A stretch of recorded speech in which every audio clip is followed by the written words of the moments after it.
Hello students, I am Dr. Awadh Kishore Jha, Assistant Professor Government Civil of Science College Rajnandgaon. The topic here is Stern model of electrical double layer. ये topic MSc second semester paper CH9 unit 3 का topic है। हम लोगों ने last 2-3 lectures में discuss किया था about structure of electrified interfaces, then Gouy Chapman diffuse charge model of electrical double layer. Today I will discuss in detail about Stern model of electrical double layer. So let us start Stern model of electrical double layer. Stern model जो है ये कुछ नहीं, just क्या किया इन्होंने तो Helmholtz Perrin model और वाइट-चैपमैन मॉडल दोनों को मर्ज कर दिया. इन्होंने क्या बताया कि from electrode to OHP, OHP means outer Helmholtz plane, वहां तक जो है फॉलो करता है हेल्महोल्ट्ज़-पेरिन मॉडल को, और from OHP to bulk of the solution follow करता है वाइट-चैपमैन मॉडल को. ठीक है, तो हम लोग इसको यानी जस्ट ये कंपोजिट है. Stern model is composite of Helmholtz-Perrin model and white-Chapman model. ठीक है, तो इसमें क्या देखते हैं फिगर में क्या बनाएंगे हम लोग यहाँ पे. तो ये सबसे पहले ये इलेक्ट्रोड है. इलेक्ट्रोड के पास क्या होगा, एक्सचेंज चार्ज डेंसिटी होगा, आइदर पॉजिटिव और नेगेटिव चार्ज. यहाँ पे मानते हैं जस्ट अब इससे पहले हम लोग देखे थे वाइट-चैपमैन मॉडल में इलेक्ट्रोड पे हम लोगों ने क्या लिया था, नेगेटिव चार्ज लिया था, एक्सेस ऑफ नेगेटिव चार्ज लिया था.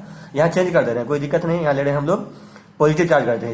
इस इलेक्ट्रोड के पास जो है एक्सेस ऑफ पॉजिटिव चार्ज है, तो यहाँ पे लिख रहे हैं हम लोग positively charged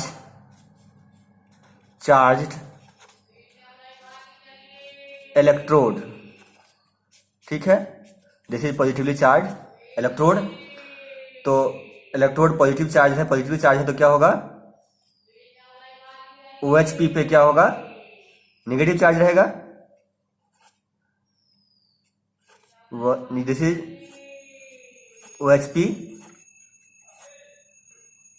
OHP, where then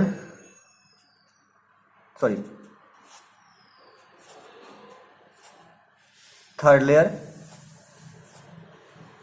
fourth layer,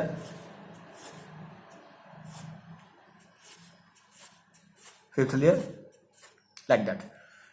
तो यहां से जो यहां तक है ये एक रीजन ये बनाएगा और एक रीजन ये होगा. इसको हम लोग मानते हैं डिस्टेंस यहां से यहां तक क्या है, A है. And this is x is equal to zero, x is equal to -a. This is x is equal to -a and here this is x is equal to 0. यहाँ पे x इज इक्वल टू क्या है, 0 है. यहाँ x is equal to -a है. इस दोनों के बीच का डिस्टेंस जो है a है. तो यहाँ पे क्या है, आयन फिक्स है. This is stuck ions. This is scattered ions. Bulk में क्या होता है, आफ्टर OHP जो आयंस होता है स्कैटर्ड होता है. ये कौन ये बताया था, स्टर्न मॉडल ने बताया था. और अकॉर्डिंग टू स्टर्न मॉडल यहाँ पे क्या होता है,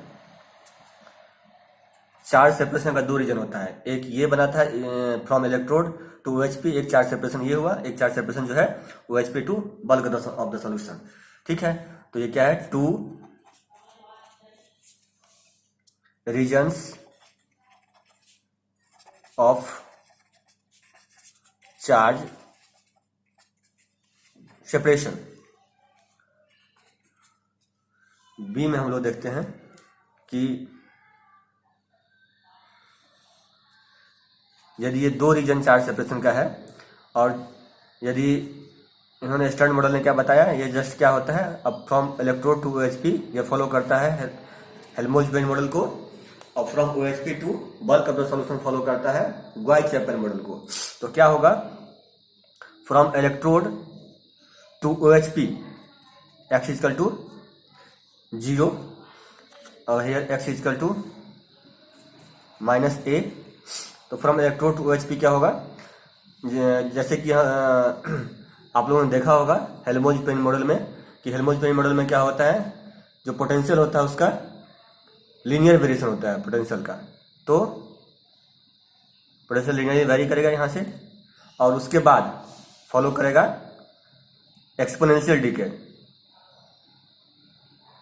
जैसे जैसे हम लोग बल्क में जाएंगे वैसे वैसे वाई चैपमैन मॉडल के अनुसार एक्सपोनेंशियली जो है घटता जाएगा।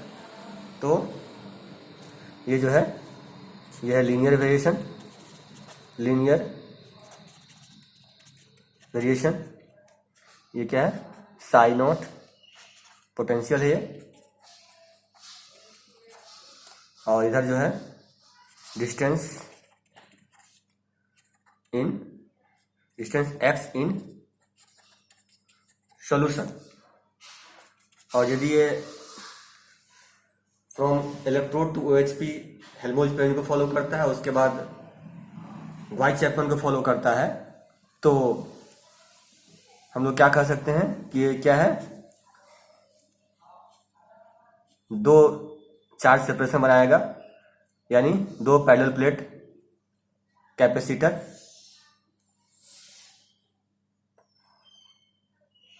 in series. This is capacitance for Helmholtz layer and this is for Y-Chapman layer. और यदि दो कैपेसिटर सीरीज में हो तो क्या होगा, उसका इक्विवेलेंट कैपेसिटेंस कितना हो जाएगा, जो करंट इलेक्ट्रिसिटी में सीरीज में होता है उसका रिवर्स होता है, तो 1/C will be equal to 1/CH plus 1/CG। तो हम लोग फिगर के कैप्शन में क्या लिख सकते हैं,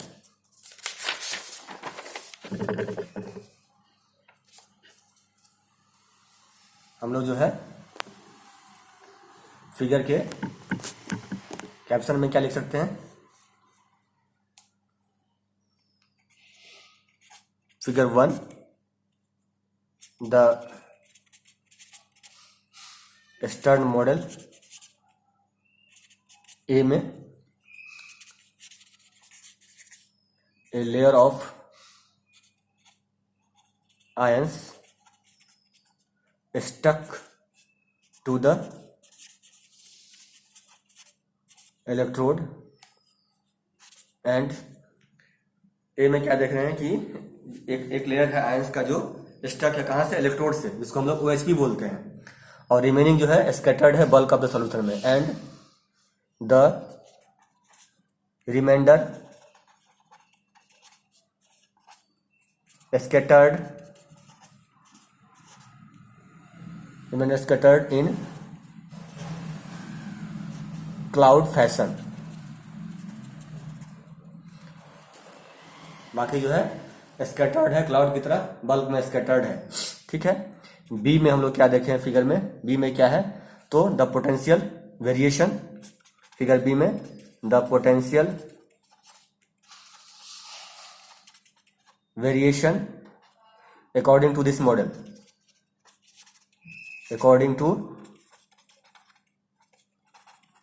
मॉडल, और सी में क्या था मेरा, the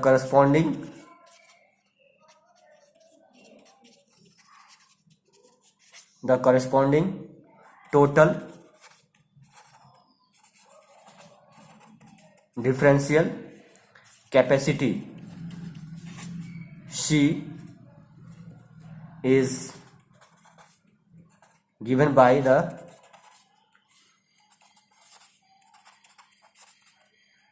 Helmholtz and Guy-Chapman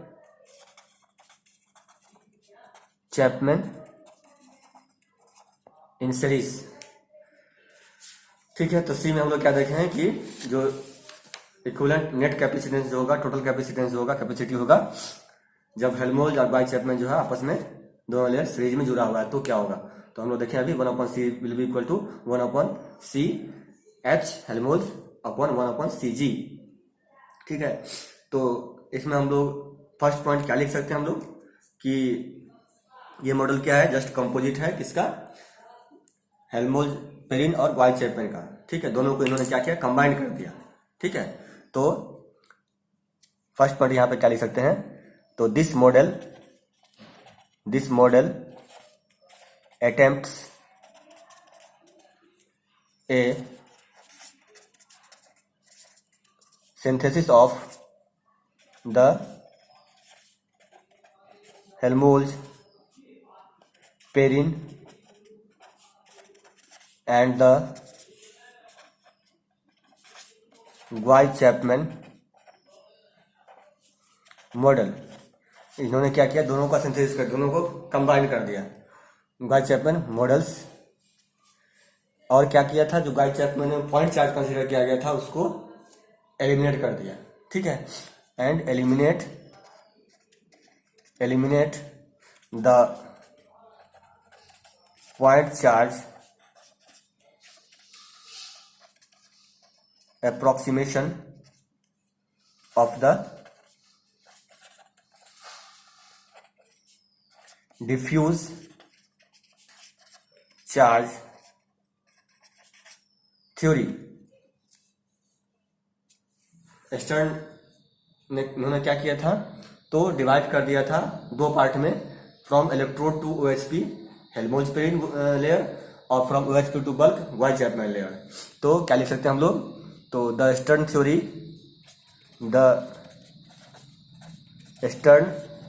theory divides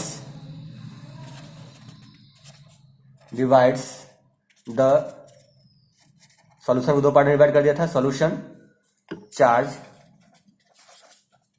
into two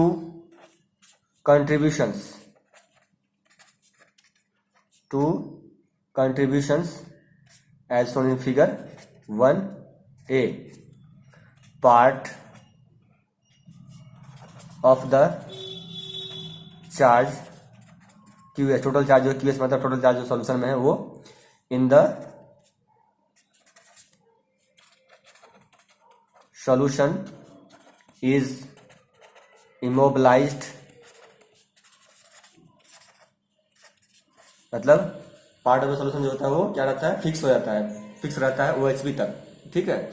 immobilised close to the electrode, इसको हम लोग क्या बोलते हैं, इन OHP।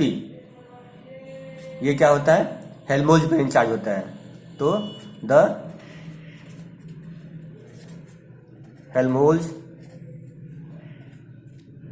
पेरिन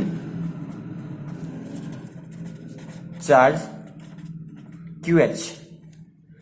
अब बाकी जो है स्कैटर्ड रहता है, the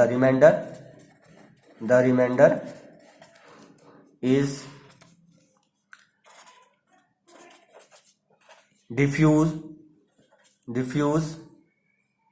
diffusely spread out in the solution। ये चार्ज क्या होता है, the Guy-Chapman charge is called Q Guy-Chapman। Therefore हम लोग इस प्रकार से हम लोग क्या लिख सकते हैं कि टोटल जो चार्ज है सॉल्यूशन में QS will be equal to Q Helmholtz plus Q Guy-Chapman। This is equation 1।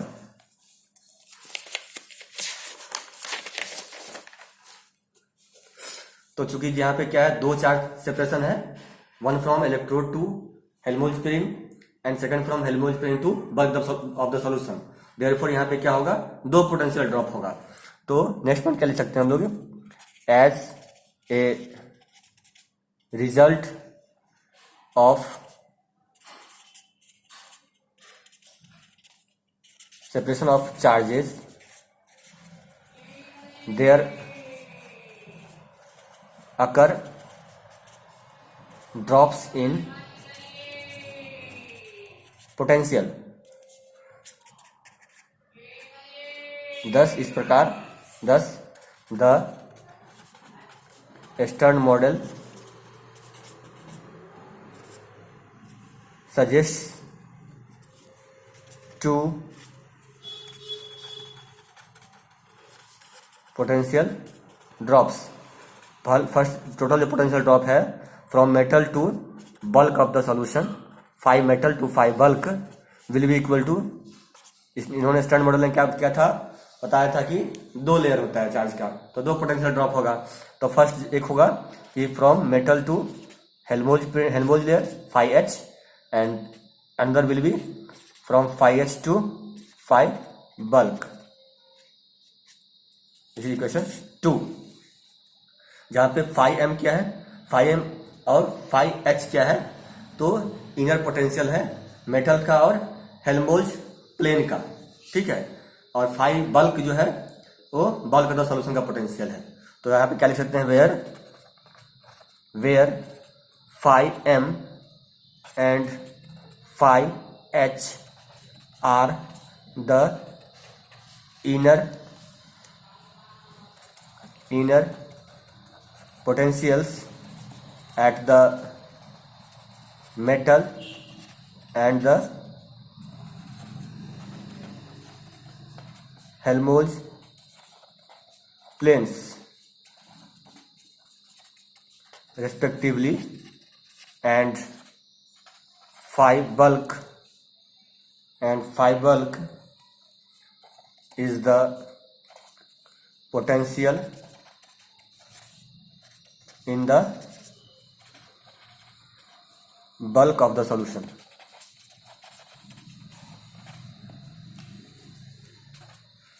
तो यहाँ पे क्या होगा टोटल, क्योंकि दो स्टर्न मॉडल ने क्या बताया था कि ये फ्रॉम इलेक्ट्रोड टू OHP एक चार्ज सेपरेशन होता है, हेल्महोल्ट्ज मॉडल फॉलो करता है, और from OHP to bulk Gouy Chapman follow करता है। तो चूंकि दो चार्ज सेपरेशन है तो दो पोटेंशियल ड्रॉप होगा, ठीक है। आगे हम लोग नेक्स्ट बोल रहे हैं कि जो फिगर बी है, फिगर बी क्या बता रहा है कि कैसे जो है पोटेंशियल जो है वो ड्रॉप होता है। तो फ्रॉम इलेक्ट्रोड टू OHP जो है लीनियर वेरिएशन होता है पोटेंशियल का, और उसके बाद जो है एक्सपोनेंशियल होता है, ठीक है। तो हम लोग यहाँ लिख रहे हैं next point, the stern synthesis of the two models implies a synthesis of the potential distance relations characteristic of these two models। Figure 1b क्या था, फिगर 1b में क्या है, क्योंकि इसका जो इसमें जो पोटेंशियल डिस्टेंस का जो रिलेशन है वो दोनों मॉडल का कॉम्बिनेशन है। तो फ्रॉम फर्स्ट जो है फ्रॉम इलेक्ट्रोड टू OHP जो है लीनियर वेरिएशन होता है, और उसके बाद एक्सपोनेंशियल होता है। तो फ्रॉम इलेक्ट्रोड टू OHP जो है हेल्महोल्ट्ज प्लेन मॉडल को फॉलो करता है, उसके बाद वाइट चैपल को फॉलो करता है। तो a linear variation in the region from x equal to 0 to the position of the OHP। x equal 0 मतलब इलेक्ट्रोड से OHP तक लीनियर वेरिएशन होता है, ठीक है। According to Helmholtz Perrin model,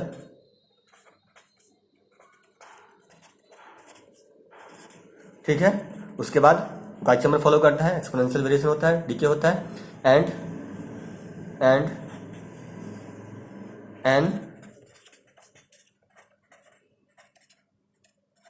exponential potential drop in the region, कहाँ से, OHP to bulk होता है जो एक्सपोनेंशियल ड्रॉप होता है, in the region from OHP to the bulk of the solution according to the White-Chapman model। Figure 1b। ठीक है, तो इसमें चूंकि दोनों मॉडल को फॉलो करता है ये, तो फ्रॉम इलेक्ट्रोड टू OHP जो है लीनियर ड्रॉप होता है और उसके बाद एक्सपोनेंशियल ड्रॉप होता है। ठीक है, आगे अब चूंकि क्या कहते हैं, दो चार्ज का सेपरेशन है, तो दो क्या कहते हैं, जो हम लोग फिगर सी में देखे हैं कि दो क्या कहते हैं कैपेसिटर इन सीरीज कॉम्बिनेशन। तो आगे हम लोग नेक्स्ट पॉइंट लिख रहे हैं कि separation of charges, separation of charges and potential regions produces a separation of differential capacities। ठीक है, कैसे मिलेगा, जब हम लोग डिफ्रेंशिएट करेंगे विथ रिस्पेक्ट टू चार्ज, जब हम लोग पोटेंशियल को डिफ्रेंशिएट करेंगे with respect to charge, actually जो कैपेसिटेंस होता है वो dq अपॉन dv होता है लेकिन यहाँ पे हमको 1/c करना है, क्योंकि सीरीज कनेक्शन है, दो कैपेसिटर इन सीरीज है, तो 1/c रिवर्स करने के लिए क्या करना पड़ेगा, पोटेंशियल को डिफरेंशिएट करना पड़ेगा विथ रिस्पेक्ट टू चार्ज। तो कैसे कैसे मिलेगा हमें, तो differentiating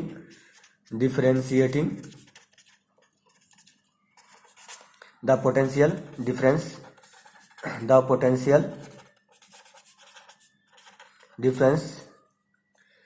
the potential difference across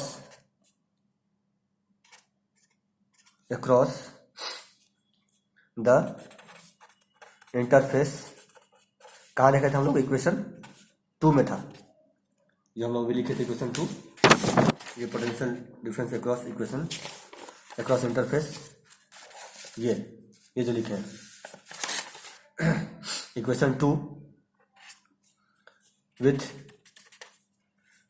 with respect to charge on the metal QM के रिस्पेक्ट में हम लोग उसको डिफरेंशिएट करेंगे, तो हमें क्या मिलेगा, 1/c मिलेगा। तो क्या लिख सकते हैं हम लोग, del phi m minus phi bulk upon del qm will be equal to del phi m minus phi Helmholtz pairing upon del qm plus del phi m minus phi bulk upon del qm। ठीक है, आगे हम लोग यहाँ पे जो ये last term है डेल क्यू एम बल्क वाला, तो हम लोग देखे हैं कि हेल्महोल्ट्ज गाई चैपल मॉडल में कि जो क्यू एम होता है बल्क में, that is equal to Q D diffuse charge. तो हम लोग लास्ट जो टर्म है डेल क्यू एम को, उसको हम लोग रिप्लेस कर सकते हैं क्यू डी से। तो यहाँ लिख सकते हैं हम लोग, we can replace del Q M with del Q D in the denominator of the last term, because the total charge on the electrode, total charge electrode में जो होता है किसके बराबर होता है, जो डिफ्यूज लेयर है वहां के चार्ज के बराबर होता है। ठीक है, इलेक्ट्रोड क्यूडी के बराबर होता है, Q M equal to Q D होता है। Total charge on the electrode is equal to the total diffuse charge.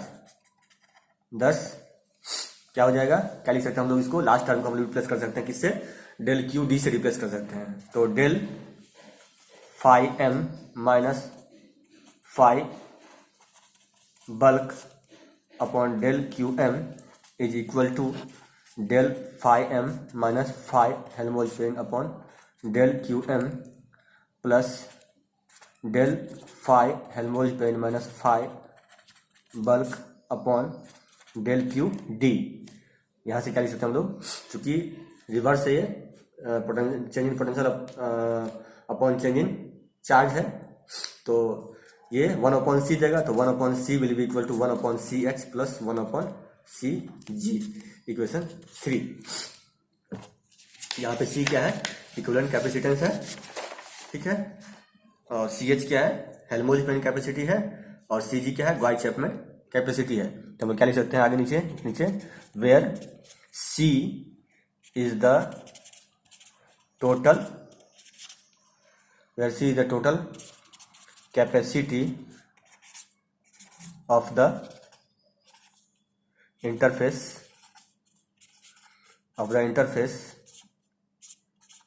ch is the Helmholtz pairing capacity and Cg is the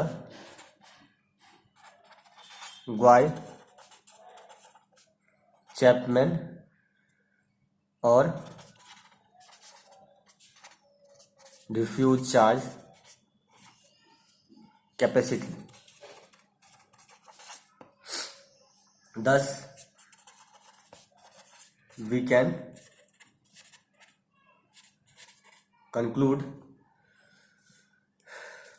हम लोग इस तरह से क्या कर सकते हैं कि जो नेट कैपेसिटी है, टोटल कैपेसिटी जो है, वो हेल्महोल्ट्ज पेन और ग्वाई चैपमैन का सीरीज कनेक्शन है। Thus we can conclude that an electrified interface has a total differential capacity which is given by the Helmholtz and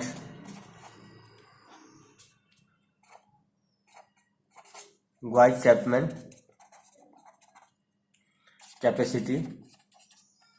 capacity in series. दोनों का क्या है, ये हम लोग क्या कर सकते हैं, दोनों का ये सीरीज कनेक्शन है, ठीक है। आगे हमें जैसे पता है, हम लोग जानते हैं, एज वी नो, जैसे कि पता है कि इन हेल्महोल्ट्ज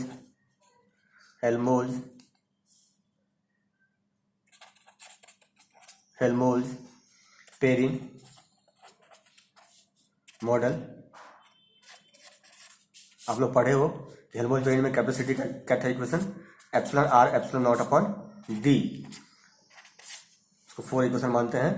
और इन ग्वाई चैपमैन में क्या पढ़े हो अभी लास्ट लेक्चर्स में, इन ग्वाई चैपमैन मॉडल में क्या था कैपेसिटी का equation, C is equal to 2 epsilon are epsilon naught C naught Z square E square upon K T to the power half into cos h Z E naught psi M upon 2 K T, question 5। यहाँ से क्या दिख रहे हो कि इन ग्वाई Chapman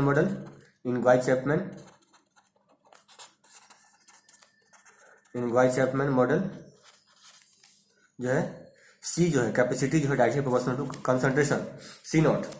तो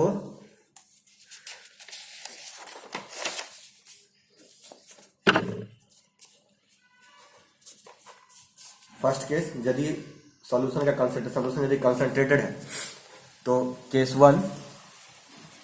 one में when the concentration C naught of ions in the solution, यदि कंसंट्रेशन हाई है तो क्या होगा, तो जो क्या कहते हैं, जो कंसंट्रेशन हाई होगा तो क्या होगा, चूंकि वाई चैपमैन का कैपेसिटी जो है वो सी नॉट का डायरेक्टली प्रोपोर्शनल है, तो वाई चैपमैन का कैपेसिटी बढ़ेगा, ठीक है। Therefore 1/cg will be less than, very very less than 1/ch। तो जितना भी कंट्रीब्यूशन होगा वो हाई कंसंट्रेशन पे हो, ड्यू टू हेल्महोल्ट्ज प्लेन के द्वारा कंट्रीब्यूशन होगा, यानी मैक्सिमम चार्ज जो है वो OHP पे स्टक रहेगा हाई कंसंट्रेशन पे, ठीक है। और बहुत कम चार्ज, फ्यू चार्ज जो है वो स्कैटर्ड रहेगा after OHP up to bulk of the solution. तो वही हम लोग लिख रहे हैं कि when the concentration C naught of ions in the solution is very large, बहुत ज्यादा होगा, तो क्या होगा, देन CG चूंकि डायरेक्टली प्रोपोर्शनल है, CG will increase and CH क्या है, CH जो है कंसंट्रेशन से इंडिपेंडेंट है। CH हम लोग देखे हैं क्या था, क्या कहते हैं, epsilon are epsilon naught upon D था, ठीक है। ये जो था ये इसको लिख सकते हैं, यहाँ पे CH लिख सकते हैं, epsilon are epsilon naught upon D, और ये CG था जो डायरेक्टली प्रोपोर्शनल है C नॉट के कंसंट्रेशन के, वही लिखे हैं। CG जो है CG directly proportional to C naught के। तो यदि कंसंट्रेशन बढ़ेगा तो क्या होगा, CG बढ़ेगा तो 1/CG जो है बहुत बहुत छोटा हो जाएगा CH से, तो टोटल का टोटल कंट्रीब्यूशन जो किसके कारण होगा, CH के कारण होगा, ठीक है। यदि कंसंट्रेशन बहुत ज्यादा है, C नॉट इज वेरी लार्ज, तो क्या हो जाएगा, CG विल इंक्रीज, और CH क्या होगा, कांस्टेंट रहेगा, CH इंडिपेंडेंट है, and CH will remains constant. तो क्या हो जाएगा, CG बढ़ेगा तो 1/CG will very very less than 1/CH, तो टोटल का टोटल कंडीशन होगा and for all practical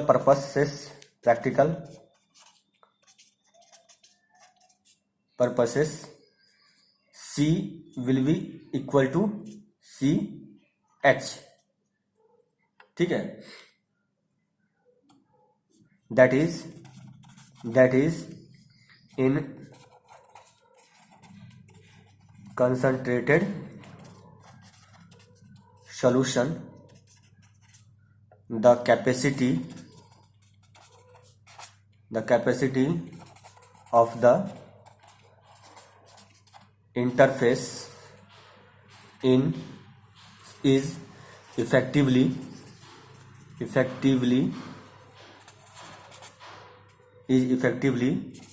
equal to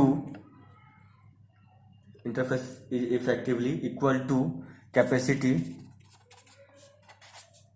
of the Helmholtz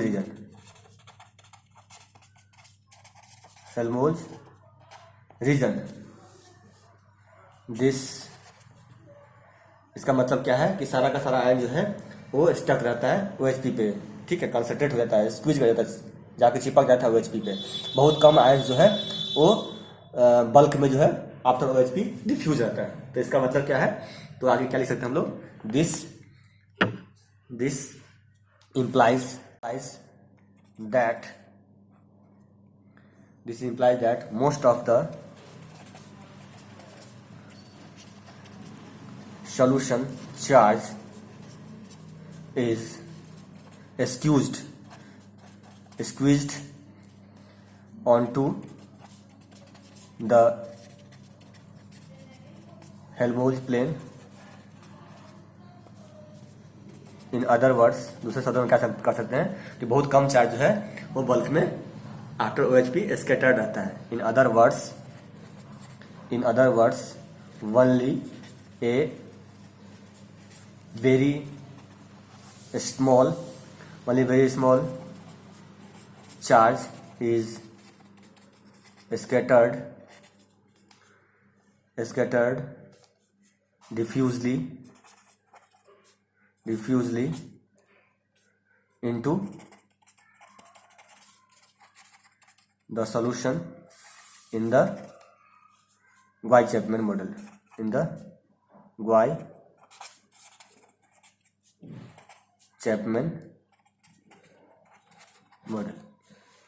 case 2 क्या हो सकता है, जब कंसंट्रेशन बहुत ही कम होगा, जब सी नॉट बहुत कम होगा, सी नॉट बहुत कम होगा तो क्या होगा, C G will be very very less than 1 upon C G will be much much greater than 1 upon C H.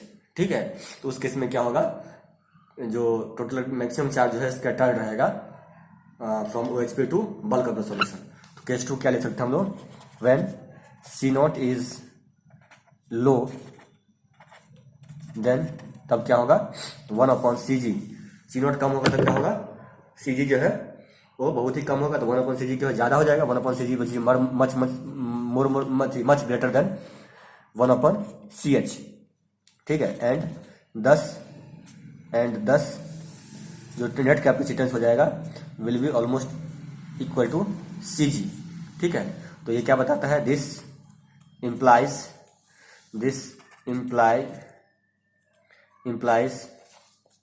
that the electrified interface assume while Chapman like structure। ठीक है, तो जब कंसंट्रेशन लो होगा तो गाई चैपमैन स्ट्रक्चर को follow करेगा, जब कंसंट्रेशन हाई होगा तो हेल्महोल्ट्ज पेन को फॉलो करेगा। ये बताया था अकॉर्डिंग टू स्टर्न ने बताया था इसको। ठीक है, तो इस प्रकार हम लोग क्या कर सकते हैं कि स्टर्न मॉडल जो है सक्सेसफुल है। ठीक है, बहुत हद तक। तो 10 we can say that under certain experimental, यदि हम लोग क्या करते हैं गाई चैपमैन को फॉलो करें तो पोटेंशियल जो वेरी करता है उसको भी कुछ हद तक सेटिस्फाई कर रहा है। ठीक है, एट क्या कहते हैं लो कंसंट्रेशन पे, यदि हाई कंसंट्रेशन हाई है तो फॉलो कर रहा है हेल्महोल्ट्ज पेन को फॉलो कर रहा है, हाई कंसंट्रेशन पे हेल्महोल्ट्ज पेन को फॉलो कर रहा है और लो कंसंट्रेशन पे गाई चैपमैन को फॉलो कर रहा है। ठीक है, तो यदि कंसंट्रेशन हाई है तो हेल्महोल्ट्ज पेन को फॉलो कर रहा है तो पोटेंशियल को सेटिस्फाई कर रहा है। यदि पोटेंशियल कंसंट्रेशन लो है तो गाई चैपमैन को फॉलो कर रहा है, तो जो कैपेसिटेंस है, कैपेसिटी का वेरिएशन है उसको सेटिस्फाई कर रहा है। तो ये कुछ हद तक जो है सर्टन कंडीशन, यदि हम लोग माने तो under certain condition experimental condition जो है ये थ्योरी जो है वो सक्सेसफुल है। तो thus we can say that under certain experimental condition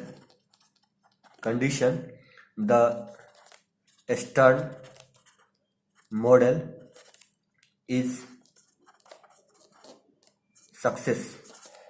successful. ठीक है, हम लोग नेक्स्ट लेक्चर में देखेंगे कि काइनेटिक्स ऑफ इलेक्ट्रोड रिएक्शन। ठीक है, इसमें आगे क्या पढ़ना है, बटलर वुलमर इक्वेशन पढ़ना है, उसको हम लोग देखेंगे। तो धन्यवाद, थैंक यू।